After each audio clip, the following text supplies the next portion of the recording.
कोई भी व्यक्ति अगर एफआईआर दर्ज कराने जाता है उसको पूरा अधिकार है, लेकिन आज उस अधिकार को छीन लिया गया। आज आंकड़े छुपाने के लिए एफआईआर दर्ज नहीं होती है थानों के अंदर। SC ST पर महिलाओं पर अत्याचार हो रहे हैं, बालिकाओं के रेप हो रहे हैं, और उसका आंकड़ा भी आप सबके सामने है। क्या ये झूठे आंकड़े हैं जो अखबार में आते हैं, इन पर भी कार्रवाई करोगे आप लोग? ये अखबार में जो आंकड़े आए हैं इन पर आप क्यों मौन हैं? आप लोग देखिए कि किस प्रकार आपका परसेंटेज महिला अत्याचार, बालिकाओं पर, और जिस तरीके से आज की जो व्यवस्था बन गई है। FSL रिपोर्ट कितने महीनों में, सालों लग जाते हैं। 30 दिन का इसमें टारगेट होना चाहिए, मैं मांग करना चाहूँगी, जिससे कि वो टाइम पर उनको न्याय मिल सके। आज ये देखने को मिल रहा है कि जिस तरीके से बालिकाओं पर शोषण के मुकदमे दर्ज होते हैं, जिस तरीके से वो बेबस और लाचार होकर उन पर दबाव बनाया जाता है, आखिरी में उन्हें समझौते किए जाते हैं। ऐसे प्रकरण बहुत सारे हैं, लेटेस्ट प्रकरण है। और राजस्थान, दरिंदगी में राजस्थान पहले नंबर पे आ रहा है। आज मैं कहना चाहूँगी आपको, राजस्थान हमारा महिला अत्याचारों में 4थे नंबर में देश में, और दहेज हत्या के मामले में 4थे स्थान पर है, और महिला अत्याचार में 3रे नंबर पर है। आज मैं कहना चाहूँगी, जिस तरीके से इन्होंने सबके सब आंकड़े छुपाने का प्रयास किया गया, आज राजस्थान के अंदर हर दिन 49 लोग गायब होते हैं, उनके अंदर 76% महिलाएं गायब होती है। और आज की जो पुलिसिंग है, नीचे जो सिस्टम खराब हो चुका है, उसके अंदर पुलिस को पुलिसिंग करना ही भूल चुकी है। और कैसे भूल चुकी है, आप लोगों को बहुत बड़ा आप लोगों को उदाहरण अभी मैं दूंगी आगे। और लापता होने वाले बालकों में सबसे ज़्यादा नाबालिग बच्चियां हैं, 16% नाबालिग बच्चियां शामिल है। मैं कहना चाहूँगी सभापति महोदय, दलितों के आज आज़ाद भारत के अंदर दलितों पर आज भी अत्याचार हो रहा है। कई ऐसे ज़िले हैं जिनके अंदर SC ST के लोगों को दूर बिठाया जाता है और वहीं लौटा रखा जाता है। आज उन पर लगाम लगनी चाहिए, उन पर कार्रवाई होनी चाहिए। कई सारे कर्मचारी दूसरे इलाकों से जाते हैं, उनका भी शोषण होता है, इसको भी लेकर बात होनी चाहिए। कानून का शिकंजा उनको ऊपर भी होना चाहिए। आज बंधक बना लिया जाता है, मारा जाता है, पीटा जाता है। मेरे इलाके का एक बालक किसी मैटर के अंदर उसको पॉक्सो का मुकदमा दर्ज होता है। हमारे यहाँ उप मुख्यमंत्री SC के हैं, और उस SC के बालक के लिए सिफारिश करते हैं कि निष्पक्ष जांच होनी चाहिए, लेकिन आज तक उसकी जांच नहीं होती है। आज भी वो पेंडिंग चलता रहता है। लेकिन पिछली बार मैंने जब सवाल लगाया, उसके अंदर उसमें FIR दे दी जाती, FIR दिखाई जाती है। सच क्या है, FIR है या जांच चल रही है, ये भी पता नहीं। इसकी जांच होना जरूरी है। अस्पताल के बाहर इसमें एक और नशीले पदार्थ बेचे जाते हैं। मैं कहना चाहूँगी, आ कहाँ से रहे, इसकी भी जांच होनी चाहिए। आ कहाँ से रहे? सत्तापक्षी लोग आरोप लगाते हैं कि आपने ये कर दिया, वो कर दिया। अरे आपकी सरकार है 1.25 साल से, अब इस पर रोक क्यों नहीं लग रही है? रोक एक दिन में लग जाती है अगर मन में इच्छा शक्ति, दृढ़ शक्ति हो तो। मैं कहना चाहूँगी सभापति महोदय, जिस तरीके से सामने से बोले जा रहे हैं, आरोप प्रत्यारोप लगाए जा रहे हैं, हमारे लोगों को बोलने नहीं दिया जाता। हर एक छोटी छोटी बात बड़ा सोच समझ के मुझे बोलना पड़ रहा है। आज जिस तरीके से सदन के अंदर जो प्रस्ताव लाया गया, उसमें मैं सोच रही हूँ कि इस सदन के अंदर हम जनता की आवाज़ उठाने के लिए आते हैं, वहाँ से पूरा कोर्ट चला कर नहीं आते हैं, कि जस्टिस करके नहीं आते हैं कि ये बिल्कुल सही है, इसको ही पेश किया जाना चाहिए। हम यह मांग करेंगे, उसकी जाँच होगी, उसके बाद सच्चाई क्या है उसके ऊपर काम किया जाएगा। मैं कहना चाहूँगी, जिस तरीके से आंकड़े मैंने निकलवाए, आंकड़ों में सब में माइनस किया हुआ है, लेकिन एक आंकड़ा मुझे पकड़ में आया है कि वर्ष 2023 से 24 माह दिसंबर तक संपत्ति संबंधी अपराधों में अदम वकुआ, चालानी एवं बरामदगी प्रतिशत की तुलनात्मक इसमें सारणी लिखी हुई है। डकैती, लूट, नकबजनी और चोरी, इसके अंदर इन्होंने 23 और 24 का आंकड़ा तो समानांतर दे दिया। अदम वकूफी प्रतिशत में तो इन्होंने समानांतर दे दिया, चालानी प्रतिशत में इन्होंने थोड़ा थोड़ा आगे पीछे कर दिया। लेकिन ये सारी चीज़ आगे चलो, आगे बरामदगी प्रतिशत आता है, तो बरामदगी प्रतिशत में 23 के अंदर तो 28.44 था और 24 के अंदर 11.25% था। तो इसमें ये फेल हो गए, क्योंकि बरामदगी कहाँ से लाएंगे? ये तो कर सकते हैं आंकड़ा, लेकिन बरामदगी घर से थोड़ी ला सकते हैं, इसमें बड़ा अंतर आ गया इनको। तो यहाँ ये चीज़ पकड़ में आई। बाकी तो इन्होंने सरकार की तरफ से आदेश था कि भाई सही से आंकड़ा थोड़ा ठीक ठाक देना, और ठीक ठाक भी इसलिए आज अपराधी डरने लग गया है, आज अपराधी भय मुक्त हो गया है। आज जो फरियादी जाता है थाने के अंदर, आज एफआईआर दर्ज कराने से डरता है वो कि मेरी एफआईआर पे कार्रवाई होगी या नहीं होगी, और कार्रवाई हो नहीं रही है। क्योंकि आज कार्रवाई इसलिए नहीं हो रही है, मैं आपको बताना चाहूँगी कि आज कार्रवाई इसलिए नहीं हो रही है क्योंकि जो पुलिस है नीचे की वो नेताओं की शरण में है। लेटर जाते हैं, इसको यहाँ लगाना, इसको यहाँ लगाना, इसको यहाँ लगाना, इसको यहाँ लगाना, तो वो क्यों करेंगे किसी की परवाह? वो करेंगे अपना धंधा। जो हमारे जो इलाके के अंदर सवाई माधोपुर जिले के अंदर 110 किलोमीटर का नदी क्षेत्र है, लेकिन पूरी की पूरी पुलिस उसके अंदर लगी हुई है। चाहे 112 की गाड़ी हो, वो भी उसी काम में लगी हुई है। अभी सुबह ही मेरे पास फोन आया कि साहब 112 की गाड़ी ट्रैक्टर पकड़ो। ये महिला सुरक्षा के लिए दी गई है, ट्रैक्टर पकड़ने के लिए दी गई है?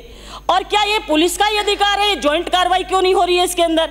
तो इसके अंदर बहुत बड़ा भ्रष्टाचार है। आज इन्हीं के मंत्री बोलते हैं कि हमारे ऊपर इस तरीके के आरोप हैं, इस तरीके का ये है कि 7 करोड़ की बजरी ये लोग बताते हैं इन्हीं के मंत्री, और उन्हीं की बदौलत है कि आज आप लोग सत्ता के अंदर बैठे हुए हो, और आज उन्हीं के पीछे वो सदन में आने के लिए भी सोच रहे हैं कि मैं कैसे सदन में जाऊं। उनके ऊपर किस तरीके से दबाव बनाया जा रहा, प्रेशर बनाया जा रहा, वो तो उन्हीं को पता है। हम तो जो चल रही है चर्चाओं में वही बात सुनते हैं। और मेरे साथ अभी कुछ दिन पहले किरोड़ी लाल जी चले गए, रानीवाड़ा गए, और वहाँ उन्होंने वो बैनर दे के कहा कि ये इंदिरा जी का फोटो मेरे साथ क्यों लगा दिया, और फिर उन्होंने उसी ले में आगे बोल दिया कि मेरा वो फ़ोन टेपिंग और जासूसी वो पहले आज भी हो रही है पहले। तो उनका ये कहना था, और उसके बाद 2-3 दिन बाद मेरे को भी सूचना मिली कि इंदिरा जी आप भी सावधान रहना, क्योंकि आप भी सीएम के खिलाफ बोलते हो और आपको भी किरोड़ी लाल जी के साथ देखा गया है, इसलिए आप भी थोड़ा सावधान रहना। मैं ठीक है, सभी का सामना करेंगे, कोई दिक्कत नहीं है, जब आएगा तो देखेंगे। तो मैं ये कहना चाहूँगी आपसे, ये आपके लिए है, ये आप लोगों के लिए है। आप लोग जिधर से इधर आरोप लगाते हो ना, मैं ये कहना चाहूँगी कि 1.25 साल हो गया आपको, कार्रवाई करिए ना। क्यों ऐसा ही भर्ती रद्द क्यों नहीं करते हैं? क्यों किरोड़ी लाल जी को नहीं मनाते हो आप लोग? कहाँ मजबूरी है तुम्हारी, ये चीज़ बता दीजिए मुझे। मैं मांग करना चाहूँगी कि जहाँ जिलों के अंदर SC/ST के प्रकरण दर्ज होते हैं, वहाँ पर SC/ST का कोई अधिकारी हो तो ज़्यादा बेटर रहे, ताकि उन लोगों को, आज भी SC/ST के लोगों को न्याय नहीं मिल रहा है।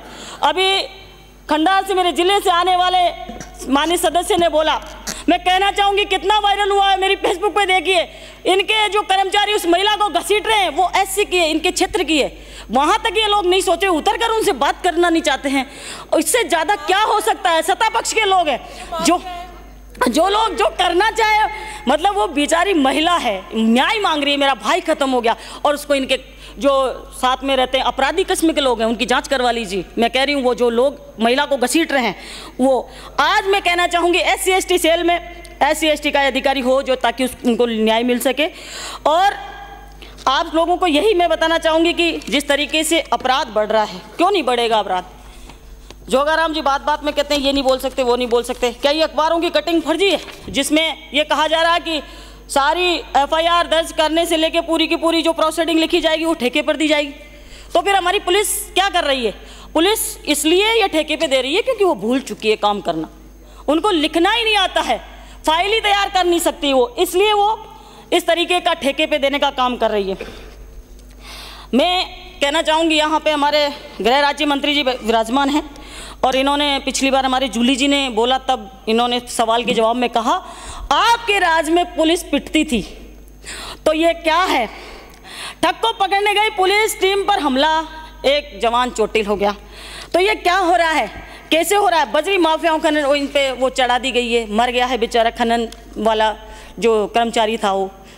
तो ये आप लोग आरोप लगा सकते हो, लेकिन आप कम से कम इतने से टाइम में आपने इतने सारे मामले हमारे लिए पैदा कर दिए कि हम आपके सामने बोल पा रहे हैं। तो ये आप लोगों की कमी ऐसा नहीं है। भगोड़ों की आप बात करते हैं, राजस्थान में स्थायी वारंटी और भगोड़े अपराधियों का गढ़ बन गया है। इसमें आप देखिए कि रिपोर्ट ये आपने दी है कि जो भगोड़े और उद्घोषित अपराधी स्थायी वारंटी, इसके अंदर समाप्त कीजिए। इसके अंदर देखिए पेंडेंसी कितनी है, 12,826 भगोड़े हैं, जिनमें से 12,000 में से 10,891 ये पेंडिंग है, और 2,256 इनमें से 2,058 पेंडिंग है। 15,39,24 में से 13,05,74 अभी तक पेंडिंग चल रहे हैं। तो ये क्या स्थिति है इस राजस्थान की, ये हम देख सकते हैं। मैं जेल के बारे में बात करना चाहूँगी कि जिस तरीके से जेल के अंदर जो कर्मचारी हैं, वो कर्मचारी पुलिस की भर्ती की तरह ही प्रक्रिया के अंदर ही आते हैं और उसी प्रकार उनकी ड्यूटी होती है, हार्ड ड्यूटी होती है, अंदर अपराधियों के बीच में बिना फ़ोन के रहते हैं। तो मैं मांग करना चाहूँगी कि उनका जो भत्ता, उनका वेतन, जो वेतन विसंगतियाँ हैं उनको दूर किया जाए और उनको भी पुलिस की जिस तरीके से वेतन दिया जाता है उसी तरीके से वेतन दिया जाए। आपको सभापति महोदय मैं कहना चाहूँगी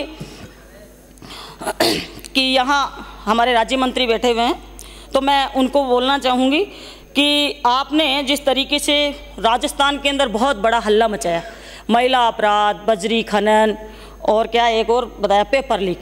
तो पेपर लीक तो अब कराएंगे तो पता चलेगा, लेकिन बजरी के अंदर आप मुझे ये बता देना जवाब के अंदर कि बजरी का खनन नहीं हो रहा क्या अवैध, और कितना बड़े लेवल पे खनन हो रहा है ये बता देना। क्योंकि मेरे, और अगर आपको पता नहीं है, अगर आपके पास प्रूफ नहीं है तो मैं जीपीएस फोटो आपको उपलब्ध करा दूंगी पर डे के।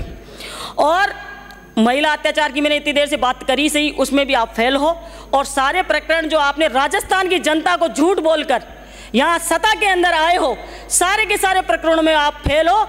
और मैं मांग करना चाहूँगी जवाब में इन सवालों के जवाब दें आप, कि इन्होंने कन्हैयालाल की बात करी। कन्हैयालाल प्रकरण जैसे प्रकरण 1-1.5 साल में बहुत सारे हो गए, उन पर गौर नहीं किया किसी ने। और उस कन्हैयालाल प्रकरण की सारे राजस्थान को पता है कि मुख्यमंत्री जी जाते हैं, उनके बच्चों को नौकरी देते हैं, मुआवजा देते हैं, डीवाईएसपी को सस्पेंड करते हैं। और आज क्या हो रहा है, जो डीवाईएसपी का सस्पेंड हुआ वो ट्रैप हुआ, 3 बार सस्पेंड हुआ। आज उसी डीवाईएसपी को बहाल करने की बात कर रहे हैं, उसको दोष मुक्त करने की बात कर रहे हैं। जिसको ट्रैप किया गया, यहीं जो अधिकारी बैठे हैं उन लोगों ने ट्रैप किया, और आज उन्हीं से जांच चेंज करवा कर उसको बहाल करने की बात कर रहे हैं। कहाँ है नीति, कहाँ है न्याय इनके पास में? और जिस आप बड़ी बड़ी बात करते हैं, जाइए उस गहराई के अंदर कि कौन सा अधिकारी है जो इतना बड़ा कारोबार वहां उदयपुर में कर रखा है, एनआरआई को ठगता है, बाहर के लोगों को ये देखकर ठगता है कि किसके पास कितना मोटा पैसा है, डिस्प्यूट जमीनें करता है, उसके बाद में उसको खरीदता है। और ऐसा बहुत गहरा प्रकरण है जिस पर सरकार लगी हुई है कि उसको दोष मुक्त किया जाए, उसकी जांच दोबारा से करवाने का प्रयास किया जा रहा है, उसका लेटर जारी हो चुका है।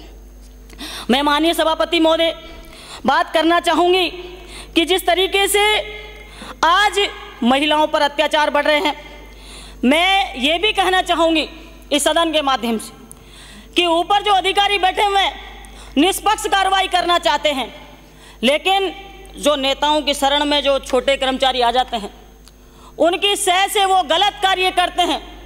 जब उनकी आदत पड़ जाती है तो नेताओं की परवाह नहीं करते, फिर वो खुद ही गलत कार्य करने में लग जाते हैं। तो मैं कहना चाहूँगी कि इस प्रकार के प्रकरणों पर रोक लगनी चाहिए। जो गलत लोगों की सिफारिश कोई भी करे, इस सदन के सभी लोगों के लिए है, उसको नहीं बख्शा जाना चाहिए। आज बेबस और लाचार है, उस डीवाईएसपी के चक्कर में आज हमारे बड़े अधिकारी लाचार है।